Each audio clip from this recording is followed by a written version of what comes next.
Viral Kapolsek Martapura ngamuk gerebek tempat pungli mobil truk. Jangan gara-gara kalian jabatan saya copot. Siap. Ini uangnya yang didapat satu malam ini. Nah, bukti ini korupsi, pungli. Begawi ida, kamu berpangkat ida, kamu lemaknya minta duit sama sopir. Viral Kapolsek Martapura Oku Timur Kompol Tamimi ngamuk gerebek pos yang dimanfaatkan sebagai tempat pungli sopir truk batubara. Dalam video yang beredar, Kapolsek Martapura Kompol Tamimi bersama 4 anggotanya mendatangi pos di perbatasan Martapura Waikanan tersebut bertuliskan Pos Kamling Jalan Raya.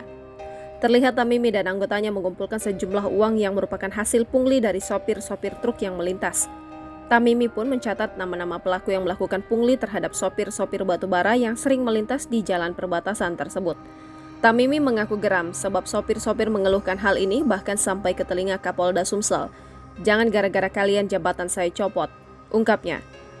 Sopir berteriak kalau kamu nak tahu Kapolda itu. Takkan ada jabat aku copot karena kamu yang aku bantingkan. Nah ini toh, Siap. hari ini, panggil hari ini. Ah. Siap.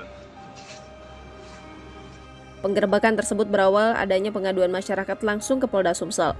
Lalu informasi itu diteruskan ke Polres Oku Timur, kemudian Kapolres Oku Timur AKBP Dwi Agung Setiono SIKMH memerintahkan Kapolsek Martapura untuk melakukan pengecekan. Dia membenarkan pos pungli yang dinamakan PKJR itu berada di depan SPBU. Saat digerebek memang ditemukan barang bukti uang pecahan Rp2.000 hingga Rp10.000 di pos tersebut, kata Kompol Tamimi Minggu 27 November 2023. Uang tersebut diduga kuat merupakan hasil pungli terhadap sopir truk yang melintas. Download Tribun X sekarang, menghadirkan lokal menjadi Indonesia.